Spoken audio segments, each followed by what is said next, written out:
Assalamualaikum warahmatullahi wabarakatuh. Perkenalkan, nama saya Indriani. Saya dari kelompok 6 bersama dengan kawan saya Haris Abdillah, Jeffrey, Anggun Karisma Herrera, dan Alvina Nuraini, Fakultas Tarbiyah Institut Agama Islam NU Metro Lampung.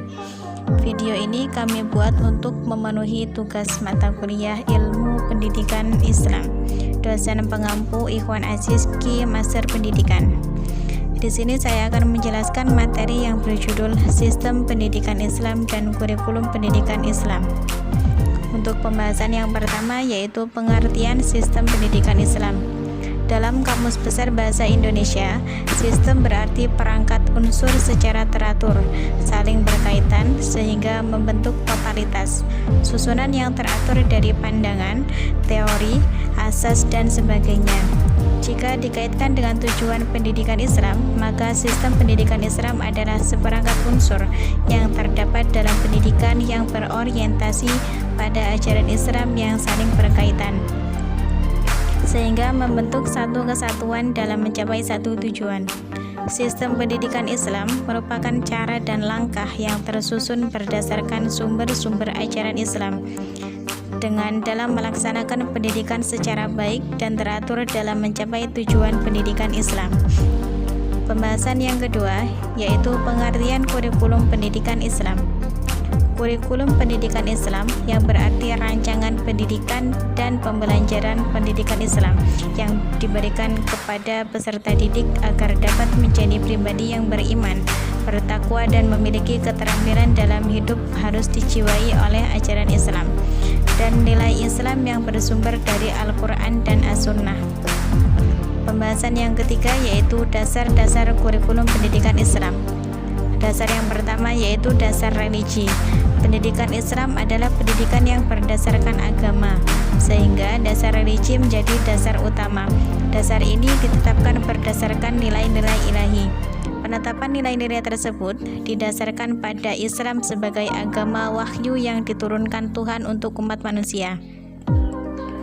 Dasar yang nomor 2 yaitu dasar falsafah. Dasar filosofis menjadi penunjuk arah bagi tujuan pendidikan Islam, sehingga kurikulum mengandung kebenaran sesuai dengan apa yang dikandung oleh pandangan hidup tersebut. Dasar yang ketiga yaitu dasar psikologis. Dasar psikologis kurikulum menurut pendidikan Islam memandang kondisi peserta didik berada pada dua posisi, yaitu sebagai anak yang hendak dibina dan sebagai pelajar yang hendak mengikuti proses pembelajaran. Dasar ini memberikan landasan dalam perumusan kurikulum yang sejalan dengan perkembangan psikis peserta didik. Dasar yang nomor 4 yaitu dasar sosiologis. Dasar ini berimplikasi pada kurikulum pendidikan supaya kurikulum yang dibentuk hendaknya dapat membantu pengembangan masyarakat, terutama karena pendidikan berfungsi sebagai sarana transfer of culture atau pelestarian kebudayaan, proses sosialisasi individu dan rekonstruksi sosial. Dasar yang kelima yaitu dasar organisatoris. Dasar ini menjadi acuan dalam bentuk penyajian bahan pembelajaran. Dasar ini berpijak pada teori psikologi asosiasi yang menganggap keseluruhan sebagai kumpulan dari bagian-bagiannya.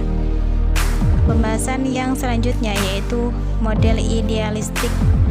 Model idealistik adalah model yang lebih mengutamakan panggilan sistem pendidikan Islam dari ajaran Islam sendiri, yaitu Al-Quran dan Hadis yang mengandung prinsip-prinsip pokok berbagai aspek kehidupan, termasuk aspek pendidikan.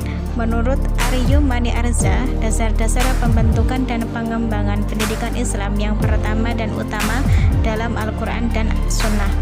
Model lain menggunakan pola deduktif dengan membangun premis mayor atau sebagai postulat yang dikaji dari nas. Bangunan premis mayor ini digunakan sebagai kebenaran universal dan mutlak untuk diterapkan pada premis minornya, dan proses ini mendapatkan konklusi mengenai sistem pendidikan Islam.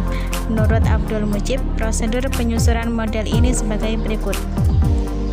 Yang pertama yaitu digali pemecahan persoalan kependidikan Islam berdasarkan nas secara langsung. Yang nomor 2 yaitu digali dari hasil interpretasi nas para ahli filosofis, sehingga konsep jiwa manusia menurut Al-Farabi, Al-Kindi, Ibnu Sina, Ibnu Maskawai, dan ilmu Tufail dan sebagainya. Konsep ini berkaitan dengan komponen peserta didik dan pendidik. Yang selanjutnya yaitu digali dari hasil interpretasi para sufi muslim sebagai konsep jiwa dan konsep ilmu menurut Al-Ghazali dan lainnya. Yang selanjutnya yaitu digali dari hasil interpretasi para musafir dan para ahli pendidikan modern. Untuk pembahasan yang selanjutnya yaitu model pragmatis. Model pragmatis adalah model yang lebih mengutamakan aspek praktis dan kegunaannya. Artinya, formulasi sistem pendidikan itu diambil dari sistem pendidikan kontemporer, dapat dikembangkan dalam pendidikan Islam selama tidak bertentangan dengan prinsip-prinsip dasar yang terdapat dalam Al-Quran dan Sunnah. Model pragmatis dilakukan dengan cara yang pertama yaitu adopsi, yaitu mengambil secara utuh sistem pendidikan non-Islam. Yang kedua yaitu asimilasi, yaitu mengambil sistem pendidikan non-Islam dengan menyesuaikannya di sana-sini.